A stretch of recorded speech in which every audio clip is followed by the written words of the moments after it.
Well, good morning and greetings, Business 10 students. This is Mr.D, and this is week number 4 in our 18-week, I believe it is, course here at Chaffey College in Introduction to Business. And this week we're going to be looking at a very exciting topic of forms of business ownership. This is where we learn about LLCs and corporations and sole proprietorships, partnerships, etc. So this is a really exciting chapter, and a lot of students really enjoy discussing this topic. So that's what we'll be looking at.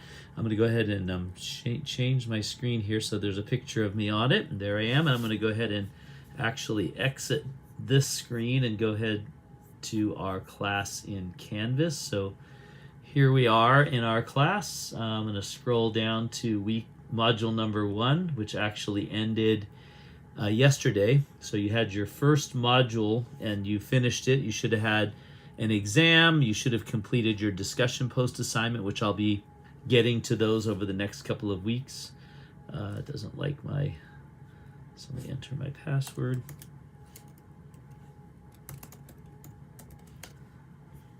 So just keep in mind that you're going to be moving into a whole new module now, which is going to be dealing a little bit more with kind of starting a business, operating a business, how to form your business, etc.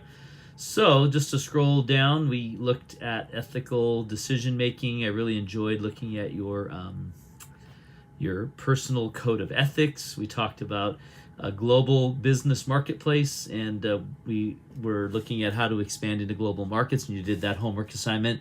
And then, of course, you also completed your discussion post. So I'm going to scroll that down here, and I'll be grading that over the next week or so. But we're moving into, again, module number 2. So here's week 4. You're going to have a check-in assignment on chapter 4, looking up some questions, and these are very important when it comes to forms of business ownership.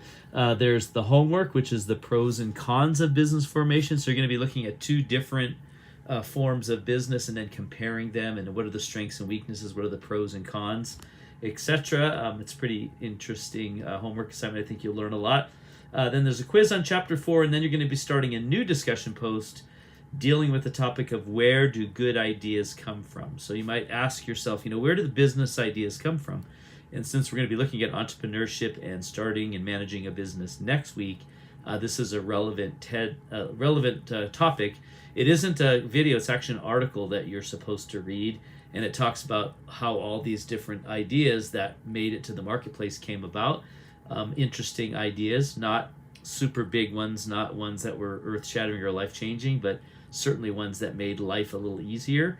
And you'll find that most business ideas come from what we call the 3 Ps, which is pains. I'm struggling with something, I'm trying to, it's bothering me, and I want to somehow overcome it so it doesn't cause me pain.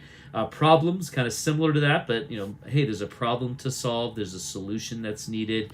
So pains, problems, or passions. And passions are things that people just love, and sometimes what they love turns into a way to make money. And that's how most business ideas come to pass. So you'll be looking at that in the discussion post. You'll be evaluating these different ideas, and you'll be sharing which one you liked and why, and commenting on other students as well. So that's pretty much it for week number 4.